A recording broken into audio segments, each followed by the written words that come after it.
Good morning, everyone. Welcome into the Spotlight Omaha podcast, where we take you around the city of Omaha, introduce you to local business owners, influential figures, and people who are making an impact on our community. We are brought to you by Pixel Fire Marketing. Pixel Fire Marketing is a locally owned marketing firm who specializes in website design, creating social media ads, and engaging businesses online. Check out Pixel Fire Marketing if your business can benefit from any of that. Joining me inside of the Pyramid Contractor studio today is Stacie McElligott, the Director of Sales at NRG Media, who I've been trying to get in here for like 3 weeks, but that's no big deal. Stacie, I'm influential. I'm busy. You are. That is very true. I think you have one of the most interesting stories in not only in Nebraska business, but in Nebraska media about how you made your way up through, because you started off as a part-timer at NRG. When you graduate from Nebraska like you did, and you decide that you want to get into radio, did you imagine that you would ever not be around a microphone and be in the sales side of things? No, I'm actually a little jealous of those that are in the journalism school in Lincoln and in Omaha now, because they have a sales portion of the broadcast and journalism school. So I didn't even know that this was an option. And I will tell you, I actually started part-time when I was still in college. I was going to school in Lincoln and commuting to Omaha a lot to really, I wanted to ingratiate myself within the radio group that at the time was Weight Radio and now NRG Media. I was lucky enough to meet what some call the godfather of radio. I was a lot of Nebraska broadcasters in town can attribute their career to his coaching tree, if you will, Neil Nelkin. Yeah. Nebraska Broadcasters Hall of Famer. So he brought me in as a part-time producer pushing buttons in 2000. And I really learned every aspect I could. I would literally sleep on that couch just because I wanted them to know I could do anything they needed me to do. Yeah. And so I really think it benefited where I've ended up with NRG, and that's in running the sales department, coming from the programming side.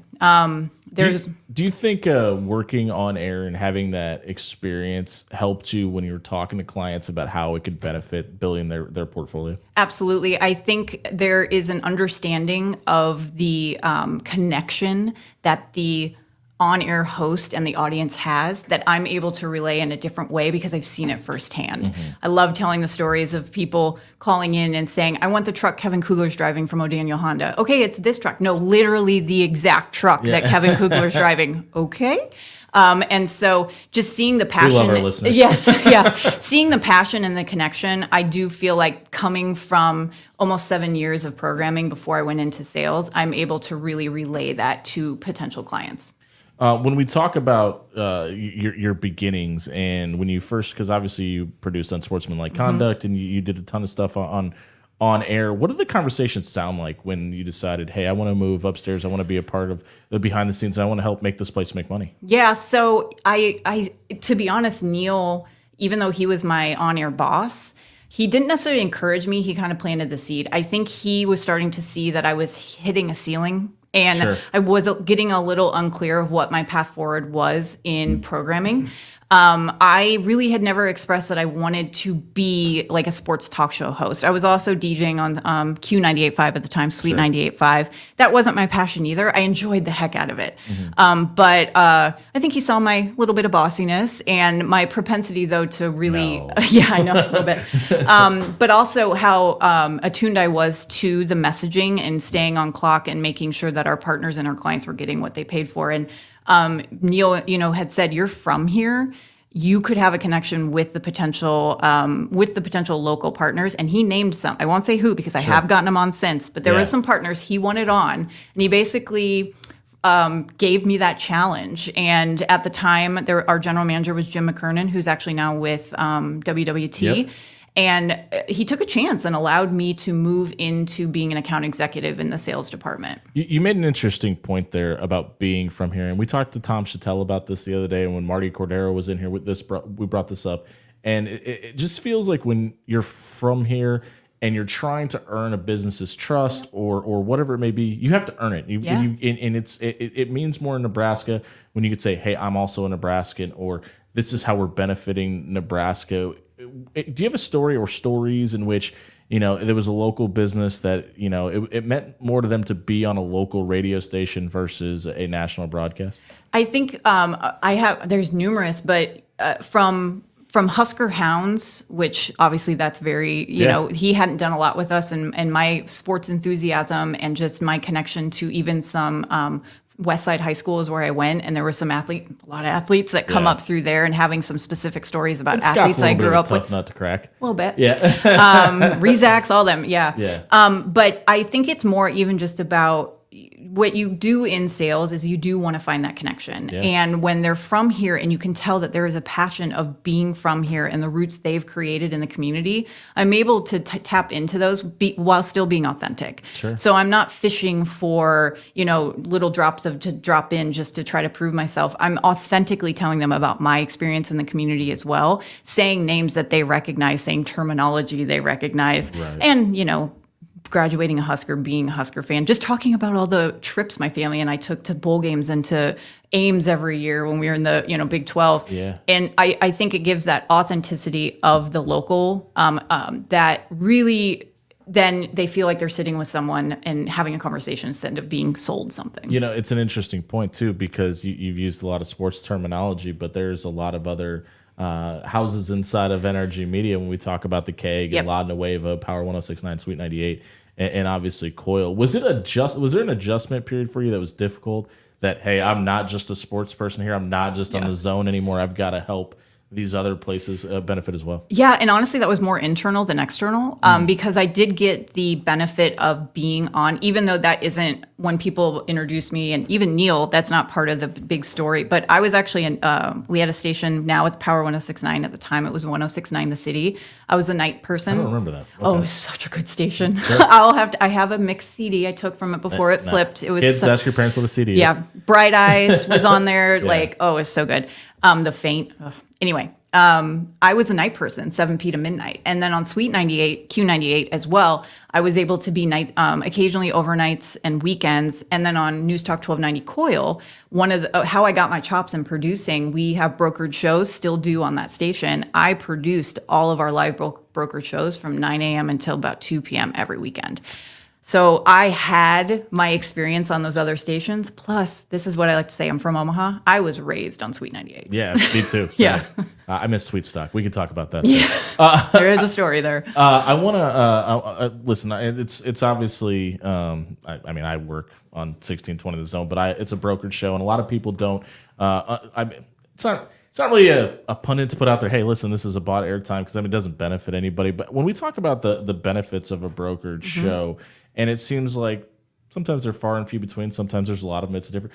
How do you guys handle those relationships? And is it different from station to station? Yeah, it's definitely different station to station because it doesn't make sense on every station. Right. And we recognized a model that we could bring on talent and ask our sellers to sell it, but our sellers aren't going to have the same passion that the local person who wants 100%. To put on this show is going to have. And so no one can sell it better, in my opinion, than the person who wants to put that show on. And so once we kind of explain that, because that is tough for people to understand, and the work that goes into it, as you well know.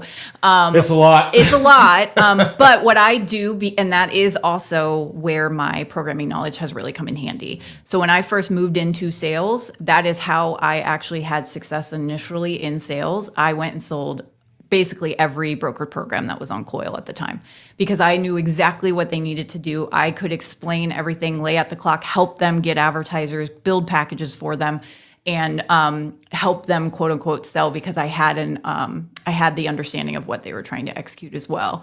And so it really doesn't make sense to do brokered shows on the FMs, because that is meant to be more music forward. Sure. But we've also then taken that model to sports, which has been really beneficial for both us and our local sports partners. And for anybody that doesn't know, a brokered show is when somebody buys their own airtime and sells their own advertising. If you're having a conversation with somebody, and I mean, it's been almost 5 years, so maybe it sounds a little bit different. But if somebody's coming in and they say, hey, they're really passionate. Hey, I want to do this. I want to do this. I want to do radio, because we all know somebody wants to be a podcast host or do radio, right? And you have to have the conversation. Hey, listen, you have to have an audience, and you have to have people pay for this. If you're giving somebody advice that's either looking to start in sales for the first time in radio or looking to broker a show, what's that conversation sound like? So radio is one of the hardest mediums to prove the ROI, because people I always say radio is word of mouth. When you hear people say, oh, I rely on a lot of word of mouth. Well, where do they hear it initially? Yeah. So a lot of times radio plants that seed and helps people get known before they're needed. The branding is really effective with radio, but we don't always get the credit. They sometimes will hear it on the radio, get home, remember it, Google it, and then when asked, I Googled it. Yep. Well, why did you Google it? And so that is actually one of the things I do like to set the expectation on, that they're going to say, okay, I run this many, I get this many sales. Well, not everyone, we call it unaided recall. You're asking someone, where did you hear us? They're not always going to answer that way. So that's the first thing is that the biggest hurdle? Yes. Okay. Because it has been for me too. Yes, biggest hurdle. I mean, getting the meeting is the biggest hurdle. Sure. But as far as getting the sale is the understanding of the longevity needed with radio, frequency and reach is one, and the right message. And repetitiveness. Yes. Yeah. Frequency, reach, the right message are what's most important.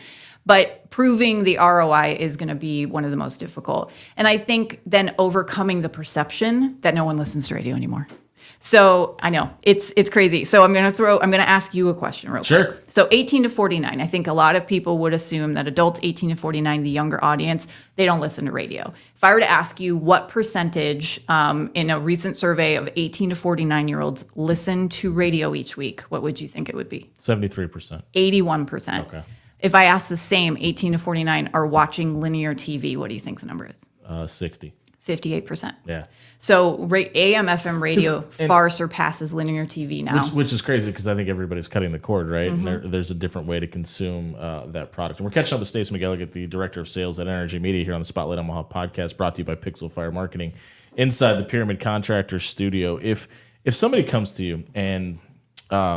we don't have to call anybody out or anything like that, but if they're saying, hey, we tried radio once, it didn't work, and we worked with fill in the blank. Yeah. What is that conversation like? Because that's something that I've struggled with a little bit, and I think there's people out there that have been, quote, burned by radio ads. And answer that question. I have a follow-up. Sure. So I actually technically already did.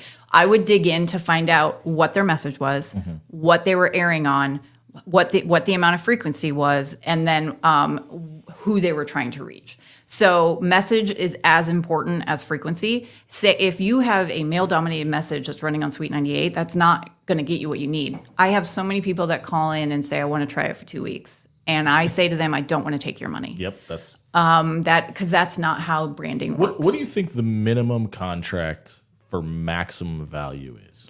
Well, it depends how much you want to spend. Sure. But I mean, we are always trying to actually get 13 to 26 week contracts, if not annuals. Sure. Because there's always a cancellation. There's an out. Or if it's not working for you, that doesn't benefit us to say there's no cancellation. Yep. We really do use the word partner because we are not just we're consultants. We like to get behind the desk with you because your success is our success, as cheesy as that sounds.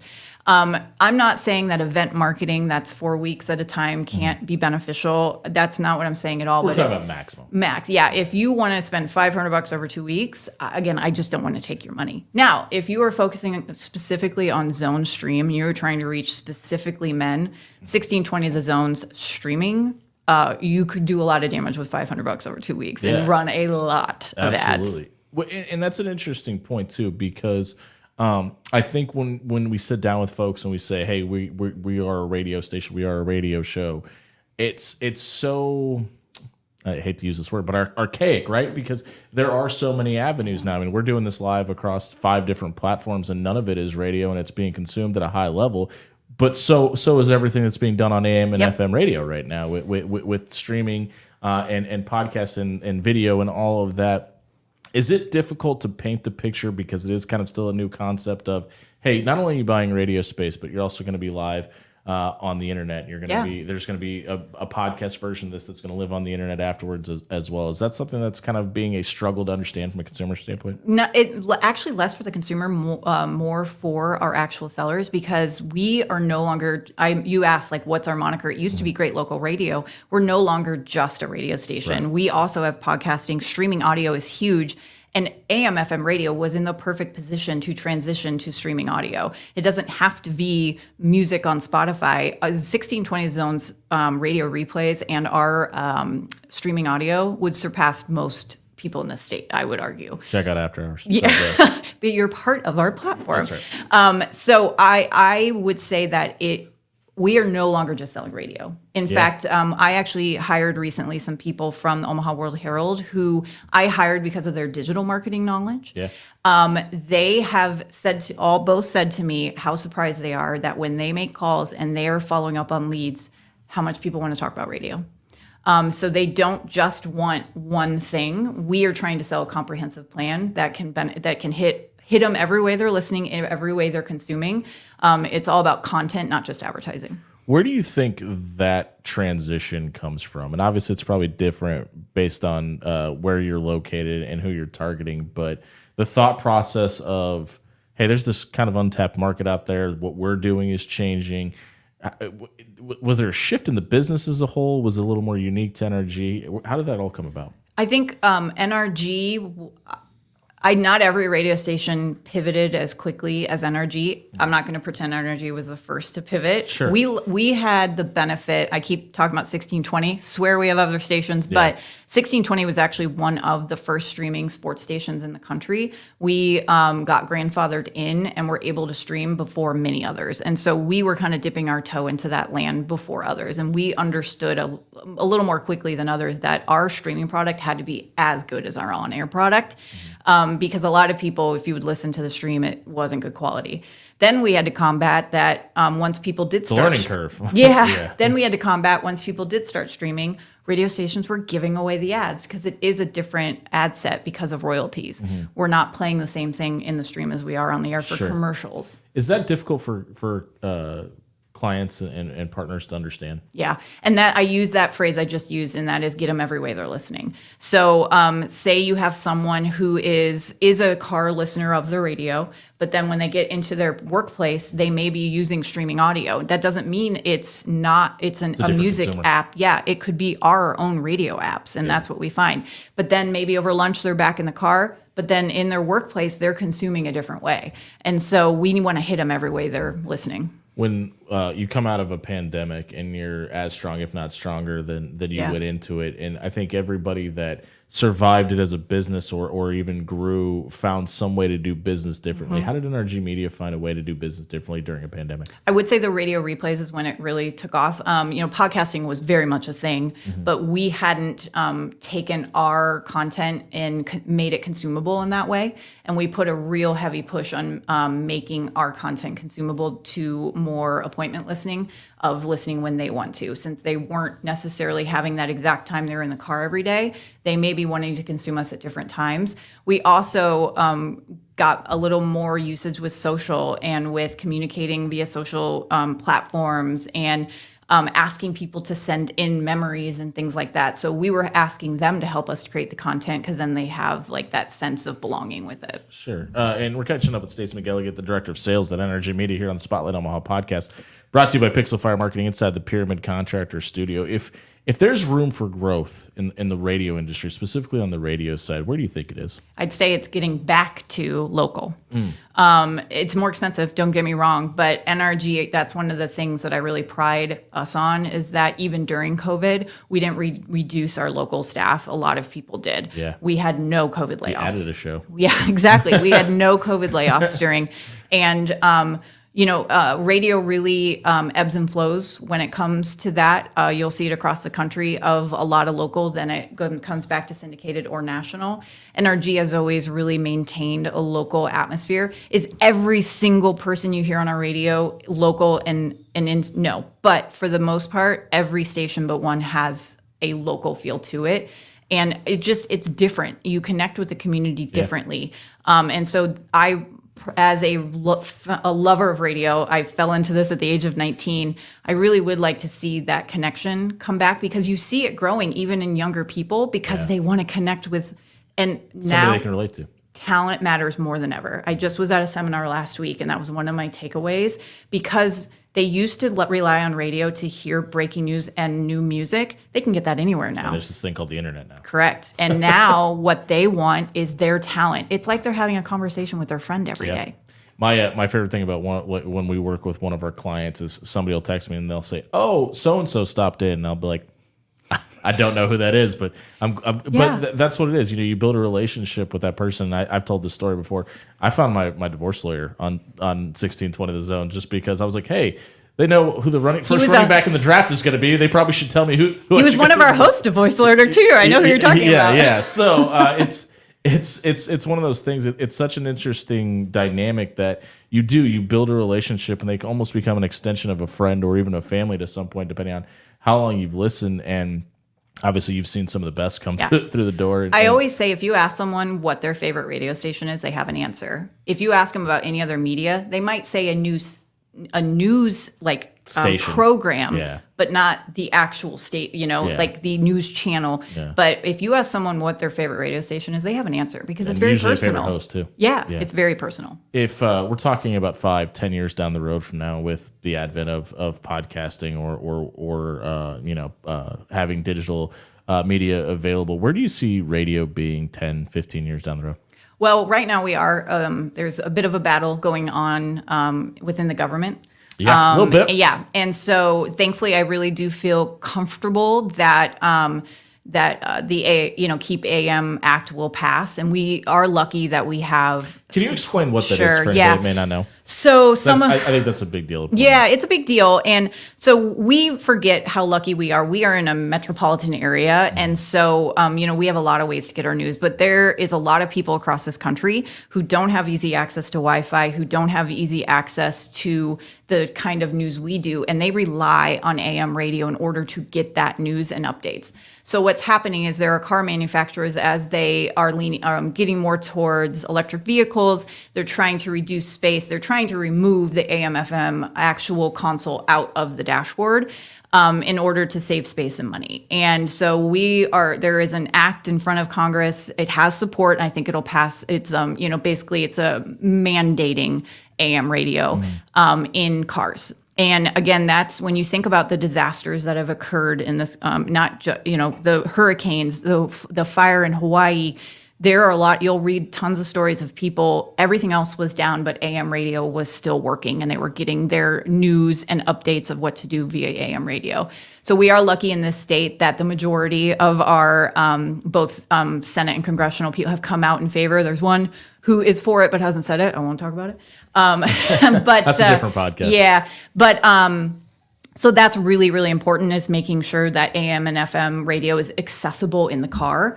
But from there, I think the biggest thing is just not being afraid of what's to come and knowing that local can still be part of it. I'm not saying radio will look exactly as it does now, but I just feel like that desire and that connection, again, I talked about the ebb and flow, that actually happens with the local connection too. A younger generation wants to talk to someone local and hear what's happening in their community.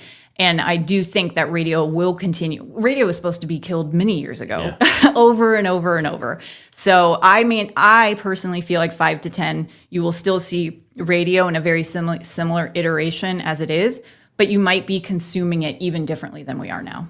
And obviously, to get rid of that space in the dashboard, they'd have to have something there. And XM radio is obviously the deterrent there, right? How has, in your opinion, if at all, XM radio kind of affected the way AM and FM radio do day-to-day business? So XM and Sirius were another one that was supposed to kill us. Yeah. And what has happened is they merged and then filed for bankruptcy. Oopsie. So, and there's also, I believe, was it XM? There is a paid model coming out now, where XM, you can get it free, but it's ad supported, and if you want to pay, then it's not. So once again, congratulations, you've invented AM and FM radio. It's just like with the streaming TV. So that's why I foresee that XM is going to attempt then to go get more local, because that's what people want, but they're not going to be able to do it as well as we do.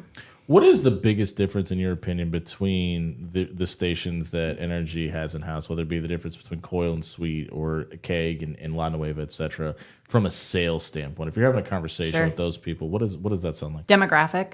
So the demographic of the listener. Yeah. Another thing I really like about NRG is cradle to grave, men to women. We have every station to reach. You said Cradle to Grave, and I was really worried where you were going. No, there, yeah. Go ahead. I know that's horrible to say. I shouldn't say that. You're That's fine, internal. You're fine. But young to old, male and female, we always say that our stations actually mirror Omaha really well. That's a good point. So you have, we have La Nueva, which when you think of the percentage of Hispanic in the Omaha metro, so we have La Nueva to take care of that community, as well as Power 106.9. There's actually a lot of duplicate listening between Power 106.9 and La Nueva. Sure. We're finding as a family in the Hispanic community, they're listening to La Nueva, but the younger generation's listening to Power. Sure.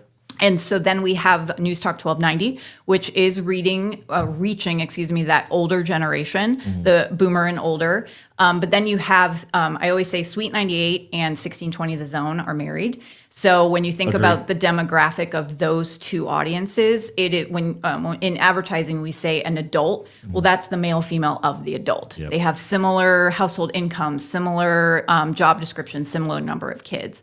And so if you're trying to reach an adult household, you want to reach Zone and Sweet so that when they come home and talk about it, they've both heard it. Yeah. And then 109 The Keg is the little bit older brother or sister of both Sweet and Zone. Sure. Yeah. So, that's that whole We Play Anything. You can go from hearing Nirvana to, what did I hear? I heard ABBA the other day. Nice. So it really does. She is the dancing. Yes. Queen. And then 1180 The Zone, that's our station to make sure that there are people that want some of that national content, and we have the best on that station with Jim Rome and Dan Patrick.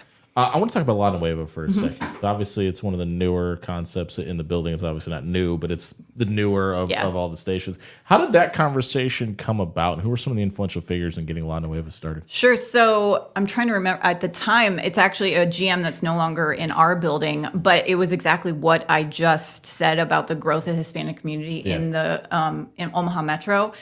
We had thankfully had a corporate office and a GM that was forward thinking enough to see that growth and understand that there was a real need within that community that we could fill. Yeah. And so it's had a few iterations. We have local sprinkled throughout the day along with some national broadcasts, but it's a mix of talk and music. Yeah. And it's really, the way it was explained to me by the program director was like, basically everything that's popular on Sweet will be popular in 5 years on La Nueva. It's a little, like they still like the old school radio contests and stuff like that. So it's kind of fun. Yeah, absolutely. We're about to hit that point where we kind of shut it down for the day. Is there anything about NRG that we haven't really discussed that people should know? So, NRG, like I said, we really tap every kind of demographic you might be needing to reach for both marketing and your listening needs. We partner with Salvation Army locally. We partner with St. Jude. We partner with, Share Omaha, Open Door Mission. We do Toys for Tots. We do sock drives. We do toilet paper drives. Yes, the food bank. The food bank, and we actually now are getting back into the carnival business. We have a carnival, with Ralston Arena because Septemberfest went away, and we knew a void was being left there, and we're wanting to fill it. It's gone? Yeah, Septemberfest unfortunately is no longer. Yeah, okay. So the woman that was running it passed away. I knew that. And there was some debt that is nobody's fault. And so they decided not to. So we went and got the same carnival. Okay. So it's the same people that you would see at Septemberfest is going to be at our Ralston days at Liberty First Credit Arena. Very cool. Yeah, and so it is incredibly important to us that what we're doing is benefiting the community, but also that we're putting out just good content. I'm really passionate about being able to help partners, but then it matters to me so much that our audience is fulfilled and that they feel like they're coming away with something that is part of their day and they want to continue.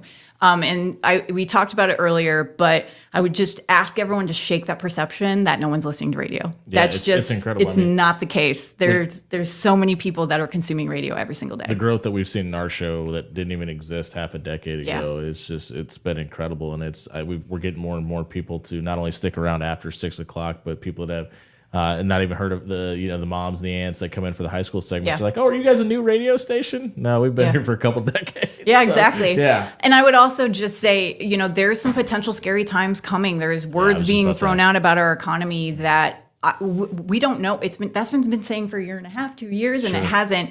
And I would just say that, marketing, I really hope people would take a step back and realize that marketing is not an expense.